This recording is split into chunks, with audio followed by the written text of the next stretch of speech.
And a hearty welcome to one and all. This is the Confessions of a Not So Dangerous Mind podcast, another non-numbered episode. I'd like to mix it up here and there.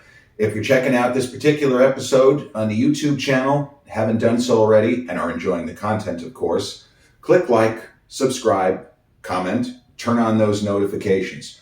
Or if you're catching this episode on the audio platforms such as Spotify or iTunes, same general rule applies. Click like, subscribe, and turn on those notifications. So I want to talk a little bit about a topic that no one in any way connected to the fitness industry or just casual fitness addict such as myself, although I'm not really casual, but I'm a fitness addict. I have no connection to the industry. I briefly sold supplements, but I don't have any standing other than as somebody that has worked out for so many years and more often than not has attempted to enhance my health. And what I want to talk about is injuries, the concept of injury prevention, and the sort of difference between the kinds of injuries that can be avoided and ones which are unfortunately more about attrition, or as somebody who just turned the big 5-0, repetitive use, and just the fact that the human body has an expiration date, whether we like it or not. And there are certain things that you can do. I don't even want to say get away with it, because then it seems like you're cheating. That's not what I mean. But there are certain things that you can safely handle as a much younger person that when you get older, it's a little bit trickier. So I'm going to give you a little recap of injuries I suffered as a much younger person, which had nothing to do with how old I was. They're just things that happen. So when I started working out at Bev Francis Powerhouse Gym in January of 1993, it's more than 31 years ago now. I was just a wee lad of 19. I had just turned 19, in fact, on December 29, 1992. And walked into Bev's, met Big Steve, met Bev right off the bat. Man, Bev was so nice. Yesterday, I should point out, was her birthday. Happy birthday to Bev. I believe she turned 69, if I'm not mistaken. I want to say she was born February 15, 1955. Not 100% on that. I just know that it was her birthday. But I saw a lot of old school bodybuilders of the day, and it was totally different when you didn't really have a camera because the phones didn't have the technology. You had to bring a disposable camera or an actual camera, as the Mike Nevos and J.M. Manions of the day, the kind of action photographers that took pictures of the bodybuilders. But I remember meeting Al Beckles. Albert Beckles, there's a name for you to Google, had some of the freakiest peak biceps to this day ever. And I always thought that he must have torn his bicep at some point to get that kind of freaky peak, but it's neither here nor there. I met Vince Taylor back in the day. Never got to meet Lee Haney. And Haney is a guy who talked extensively about injuries. And then the guy who took over for Lee Haney was Dorian Yates, somebody who seemed older than he was back then. And now you see him on social media. Dorian looks amazing. He looks fantastic. And for a guy we've seen Ronnie Coleman, the Yeah Buddy and all of that. And Ronnie Coleman gave everything he had to every workout. Dorian did too. I watched Dorian train in person, and he was doing shit that I thought was completely bonkers. See, Ronnie, in his prime, incredibly strong, but he was training in a pretty conventional way relative to Dorian. And what I mean specifically, and think of this in terms of injury prevention. Ronnie doing 800-pound deadlifts for reps. His form's not bad. He's doing the exercise correctly. Yes, maybe he ended up logging heavy damage to his quite formidable structure, but he was not doing forced reps. This was not the old Jimmy Polliccia. Again, not making judgment, but I used to watch Jimmy Polliccia work out when he was at Bev's, doing forced reps with crazy weights. Ronnie wasn't doing forced reps. He wasn't doing breakdowns where you're doing forced reps with multiple weights in the same set. Ronnie's training was conventional. We all see it. Now, a normal person doing, let's say, dumbbell inclines with 60-pound dumbbells, getting help on the last several reps, It hits different when someone's using 200-pound dumbbells, but the concept is the same. I watched Dorian Yates do really crazy shit in person. Now, I didn't see him. I was in the gym the day that he popped his bicep famously in 1994. It's miraculous that his career wasn't over right there. He was doing a conventional exercise. He hadn't been feeling that great, and he popped his bicep. He was very, very fortunate the injury wasn't worse. But, there's pictures. You could look that up. His whole arm was black and blue. It was terrible. I don't know how he managed to do it and continue on with his quest, to win the Olympia for what would have been the third time there. But Dorian did all of this crazy stuff, and if you look at him today, he seems to be none the worse for wear. He's got to be 61 or 62 now, somewhere in that ballpark. He looks terrific. He still runs a gym, and I love Ronnie, and it's terrible to see him in the state that he's in. And there's a lot of chatter, and I don't want to get involved in any arguments. There's been a lot of very angry words back and forth between people blaming Ronnie for his own troubles and saying, he fucking asshole. It was a doctor that screwed him up. It was a back surgery. It's not what I'm talking about. Dorian Yates injured himself at various points of his training. And there were a couple of years where he talked about this in his Flex magazine column. He had an inflamed elbow tendon that didn't heal. It never healed. And one of the reasons why he stepped away from the sport in 97, when he wasn't old, he won the Olympia 6 years, 92 through 97. And there was a lot of debate at the time saying the only year that he really should have won was 93. Again, it's very difficult to judge bodybuilding. How do you compare even a prime Dorian Yates to a prime Flex Wheeler? How do you say who is better? I don't know. But Dorian took his foot off the accelerator at a certain point, and he seems like his limbs are all in good stead. In his early 60s, seems to really be loving life and enjoying it. The same with Lee Haney. Haney retired after 91, which many people say was his best condition, against Dorian Yates, who was phenomenal. Yates was gearing up, and then he would go on to win all those Olympias. But Lee Haney, you see him today, another guy who's all over social media. He's terrific on Instagram. Haney seems healthy. Now, Haney was a guy who never trained super heavy, or at least not that we knew about. He never suffered any catastrophic injuries, not even any fluky injuries. So you see that the idea is even the guys at the top of the sport have their own theories on the best way to train to be a Mr. Olympia, to be a Mr. Olympia contender, let alone a young person when I was just starting out at 18, seeing other people in the gym, shaking hands with Al Beckles, chewing the fat with Vince Taylor. What a great guy, Vince Taylor. Holy crap. I talked to him for 20 minutes. This is more than a quarter of a century ago. If you had seen us, you would have thought we were best friends. He was talking to me like he knew me his whole life. The first injury that I suffered at Bev's. Now, you get aches and pains, but the first actual injury, I did not have a training injury the first 3 years I worked out there. Nothing. I never hurt my shoulder. I never hurt my lower back. I never hurt my knees, bicep, nothing. I was very controlled. I followed strict form, yes, but there were certain protocols I followed from a conceptual standpoint. I never did singles or doubles or triples, rarely did sets of 5. Higher reps, lots of stretching, make sure you're warmed up. The first serious injury that I suffered in the first part of 1996, 22 years old, my final semester of coursework at New York University. I was doing an exercise I don't recommend anybody do because what? Because there's a significant risk of injury. Behind the neck shoulder presses with a barbell. In the immortal words of Mike Barnes in Karate Kid Part 3, don't do that. Don't do that. Don't do behind the neck pull downs either, now that we're on that topic of behind the neck. It's not safe. Is it safe? No, it's not safe. It's very dangerous. Little Marathon Man reference. I was pulling off a 45-pound plate from one side of the bar. It slipped out of my hand and I dropped it directly onto my right big toe.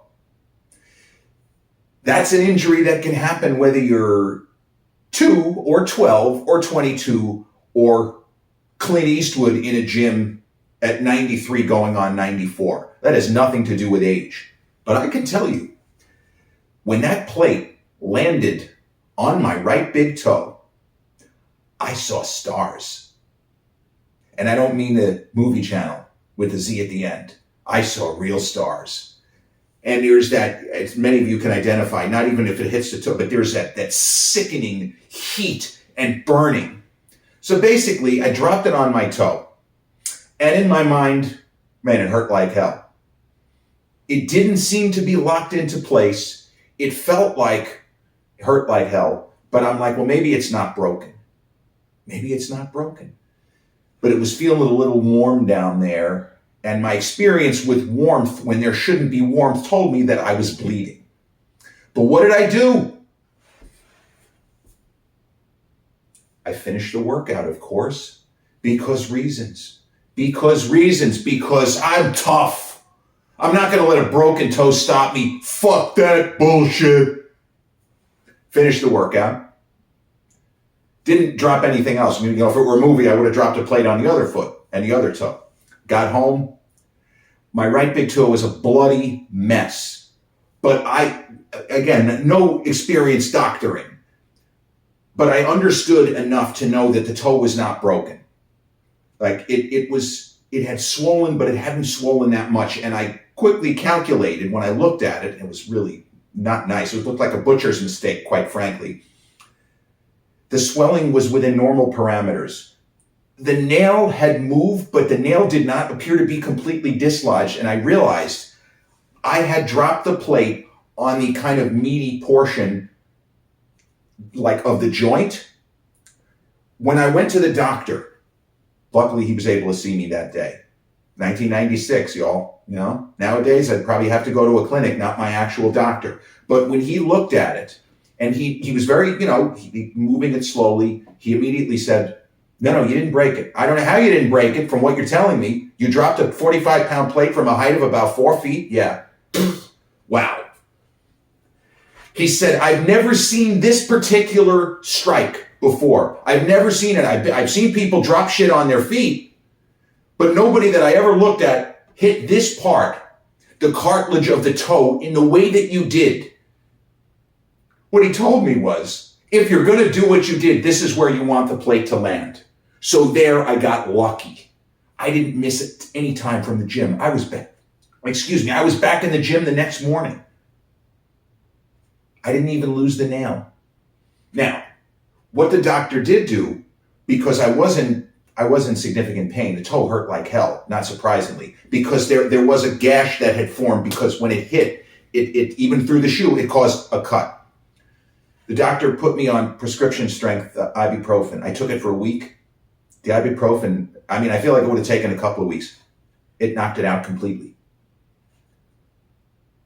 It's like it didn't happen. A week later, I had a little bit of bruising and it was gone. Now that was an injury that could have been disastrous, because I know people, some of you might even be watching this or listening to this episode, who dropped plates on their foot, broke their foot.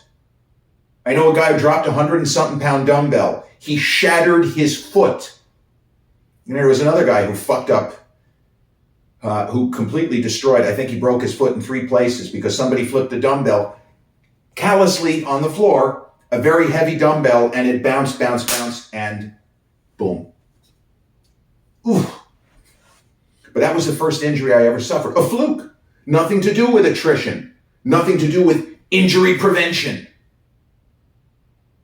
And everything to do with maybe being a little careless, not paying close enough attention to making sure I had the plate secured before trying to take it off and not dropping it. Now, the next injury I suffered was a lower back strain.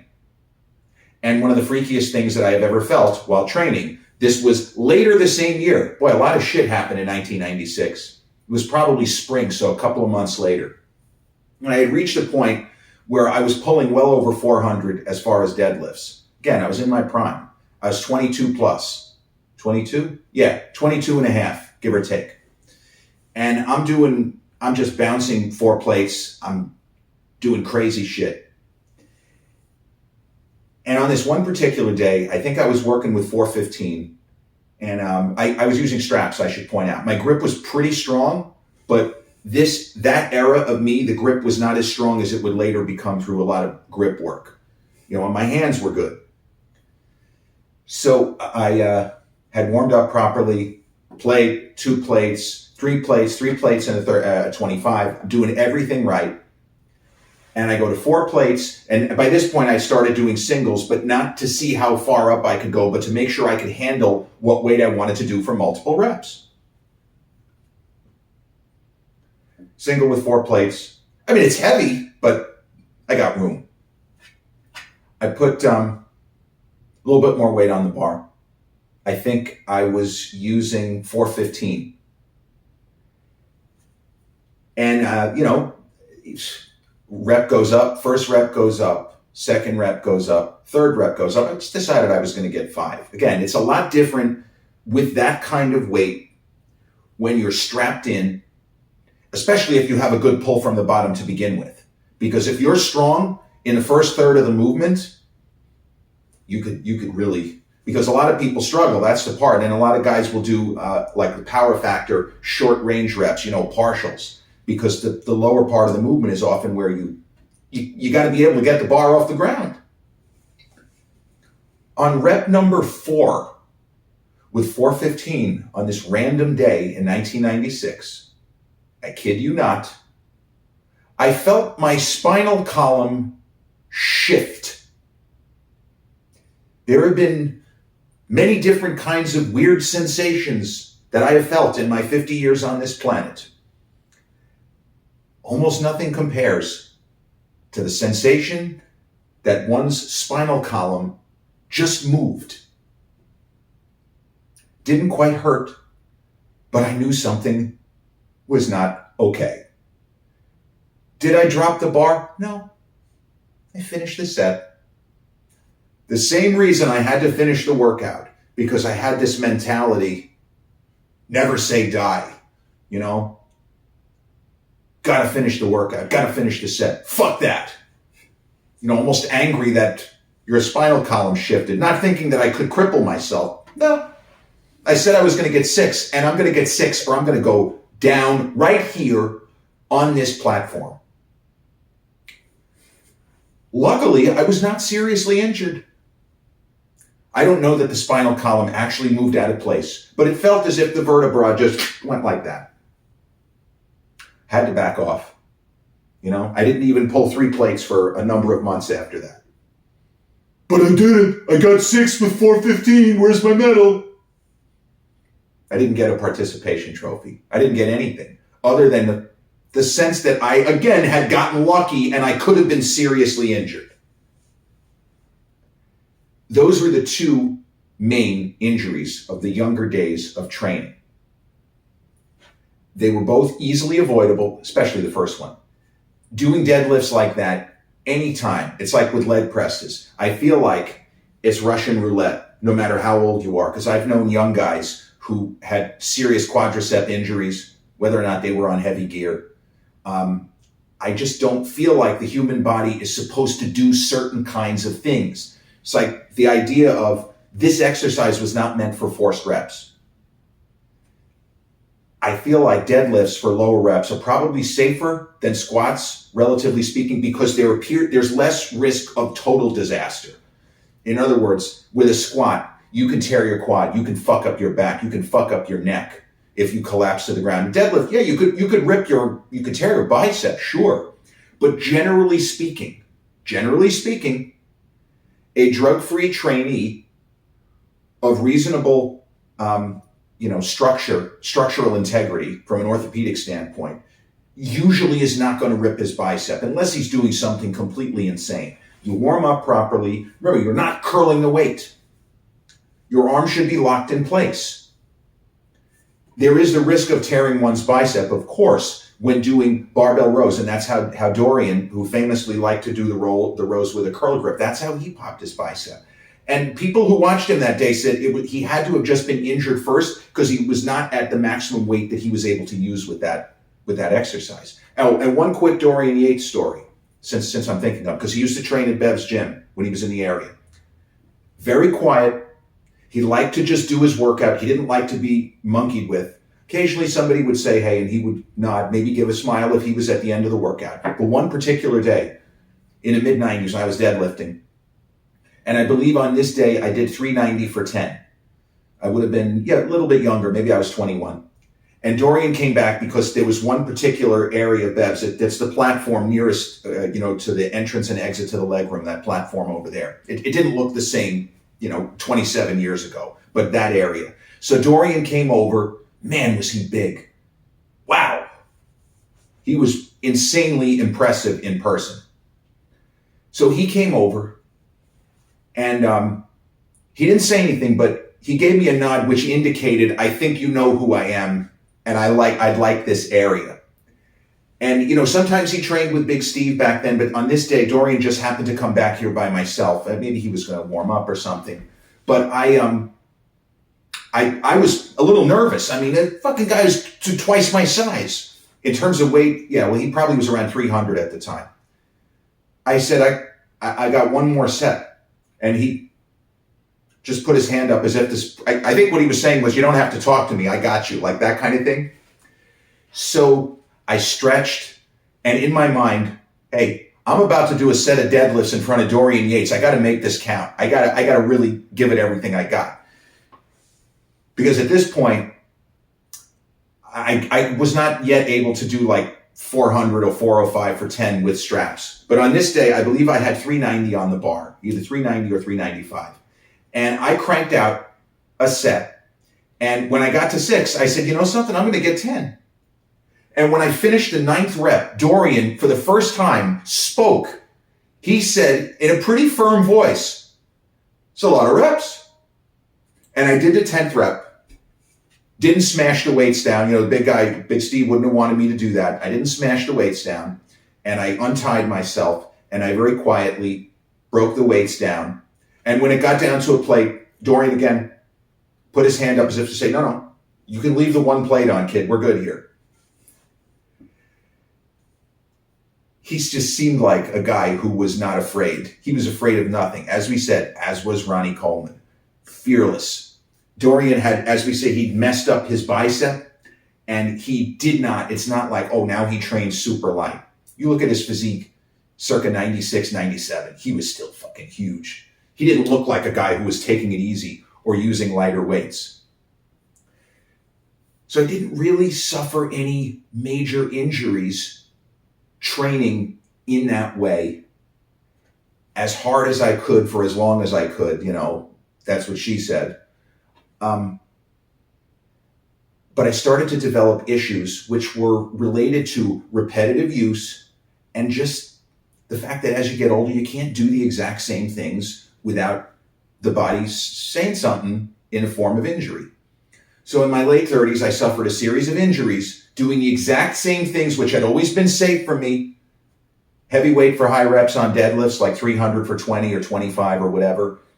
I got a hip flexor strain. I strained my left lower lumbar. I seem to have I got a partial tear of my right trap. Now I got a partial tear of my left trap. Damn, I hurt my shoulder. Never had any knee injuries. Knees, the structural integrity of the knees today is probably like, wow, these are the knees of a 20-year-old. Got a lot of other aches and pains. But the idea was that's when I started to do the super high rep stuff because my body was telling me, not anymore, pal. Can't do this anymore. You have to change. You're going to end up in a hospital. And Dorian himself, when he would answer questions and talk about his inflamed elbow tendon, he didn't have to say, I don't want to get surgery. He needed to change the way that he trained around that injury and figure out different ways to stimulate the muscles when he would normally maybe be doing 300-pound tricep press down or whatever the process was. But I do remember the way that he wrapped his elbows. I can't believe he could even feel his arms. That is how tightly his elbows were wrapped. He just didn't want to take any chances. So as I got older and got over those injuries, I, knock on wood, I have not suffered an injury that kept me out of the gym. It's never really happened. The left lower lumbar, I wasn't able to do legs that day. The hip flexor strain, I was not able to do back the next day. I was still able to go to the gym and do cardio and do something.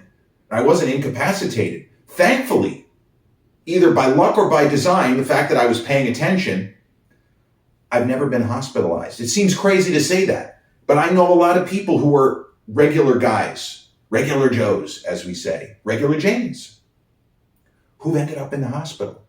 Now, I could have, if that 45-pound plate had landed a little bit, maybe a few millimeters south. There would have been a break and I would have been in the hospital. That was just there, but for the grace of God go I kind of thing. I've been very, very fortunate. I've been smart. I've made changes that a lot of people took issue with, calling me names, but I'm the one that, in this instance, it's me who ends up in the hospital if I fuck up, and we all have ego.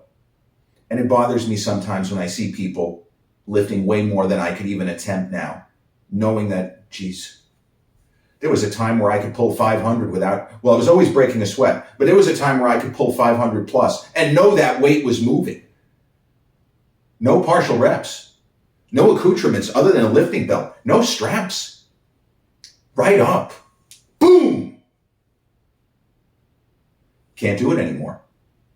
And now the issues that I have they're all attrition based. My right pinky knuckle is at least 2 times the size that it's supposed to be. It makes it more difficult for me to focus when I do bench press, only with dumbbells these days, by the way, these kinds of movements, dumbbell bench, dumbbell incline, and seated shoulder press. Unless you've actually done presses with a pinky knuckle that's twice the size, you have no idea how disconcerting it is.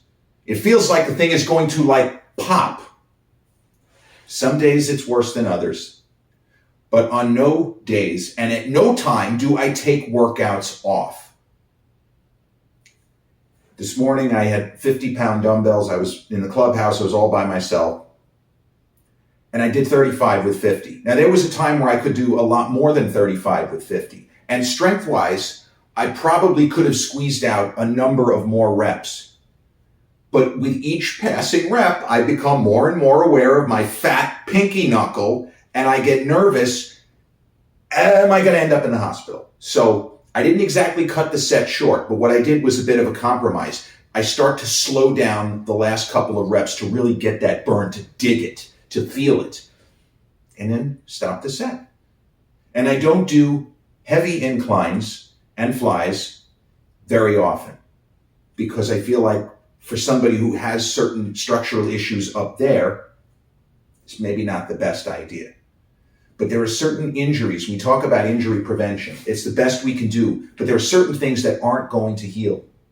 I was still in my 30s and I injured my left Achilles tendon. It still hurts. It still hurts. Didn't miss any time in the gym. It hurt, what are you going to do about it? But you walk every day, you plant your foot, you put weight on it, never healed. It's never going to heal. I don't need surgery. Most of the time it doesn't hurt. I'm sitting here now, I don't feel it. But I start moving around, I do legs, I do deadlifts for super high reps, 195 by 110, whatever insanity I got up to last week, I'll do some more crazy shit tomorrow. It's going to ache. But that's the trade-off. This is what I want to do. I don't want to stop giving maximum effort, and I'm not going to stop giving maximum effort. Don't stop nothing, like Rocky Balboa said. Keep moving forward. So for me, it's not so much, yes, there's still injury prevention, but it's also maintaining a status quo from an orthopedic standpoint. I don't want to suddenly develop a knee injury or a serious knee problem, I should say. I don't want to have to change my training again. And it's possible that I might have to soon, but I would like to keep that away for as long as possible. And I feel like by being aware, by not taking crazy risks, another hill that I'll go down on is the idea that if you can do a weight, regardless whether it's deadlifts, whether it's leg presses, whether it's dumbbell benches, grab a pair of 30s and just get 100 and something reps. When you can do a shit ton of reps, you are less likely to get injured than if you have a weight where you can only do 3 or 4. That is 100% accurate. I have never gotten hurt. I've never even strained anything doing a 100 rep set. Never. Not once. And I don't think that that's an accident or a coincidence. I think it's a 1 + 1 = 2. If you can handle a weight for that many reps and you've warmed up properly, the weight is not heavy enough to injure you. Just be careful and be aware, especially if you're Gen X, like a younger Gen Xer, if you're a millennial, if you're Gen Z. You know you're not going to live forever. But understand also there are certain kinds of movements that you might do at the gym which seem to give you short-term boost, but you're doing damage to yourself. Now, I don't think that either squats or deadlifts are in and of themselves damaging movements, but using too much weight, slinging the weight around, using too much lower back relative to legs on squats, for example, and deadlifts, more so in deadlifts in that regard, you're doing damage to your structure. You're making it more likely that a few years down the road, you're going to incur a serious injury. Now, I'm convinced that I changed my training at exactly the right time. So I had a good run. I made it to almost 38 years old. No, I was 38, I'm sorry. I made it almost to 39 before I had to overhaul my training. So if you're in your early 20s, you should, and haven't incurred any serious injuries, you should have at least another 15 good years if you take care of yourself before you even have to think about making wholesale changes. No more singles, no more doubles. No more 2,000-pound leg presses or whatever it is you're doing. I never did that. I never really got into leg presses. Oh, and I think that hack squats are not worth the risk. The shearing forces across the knee, not so good. Don't do upright rows either. I don't do. You could do them. Upright rows, without any weight, they still hurt. But I hope I've given you something to think about in terms of injuries and the difference, a legitimate thing to ponder. There were going to be accidents, independent of age. And then there were going to be things you should be able to avoid, mistakes you cannot make if you are aware. I don't need to do this. I don't need to do short-range deadlifts with 700 pounds. I don't need to do shrugs with 200-pound dumbbells. I can go lighter and reduce the risk of injury because you got to show up, right? The best part about working out is being able to work out. And when that gets taken away from you, even briefly, it's horrendous. We know that. So whatever you can do to keep yourself from incurring the kind of injury or kinds of injuries that will keep you out of the gym, maybe land you in the hospital or land you in a bed where you really can't move around or something really horrible.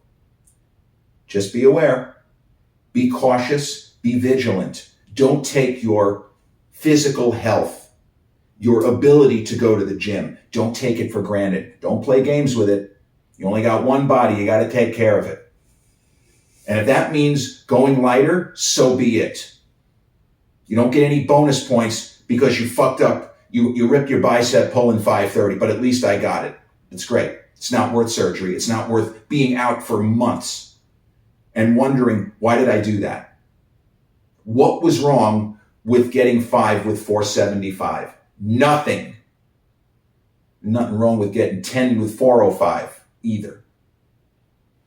And with that, we've reached the end of this episode, which I will call Injury Prevention. But if you checked out Injury Prevention on the YouTube channel, haven't done so already, please click like, subscribe, comment, turn on the notifications. Or if you checked out this episode on the audio platforms such as Spotify, iTunes, Amazon Music, or iHeartRadio, same rule applies. Click like, subscribe, turn on those notifications. I'll be back very, very soon with another numbered episode. But until then, hope you enjoyed, and dare I say, hope maybe you learned a little something. Because I've certainly learned an awful lot in the last 32 years of working out. Peace.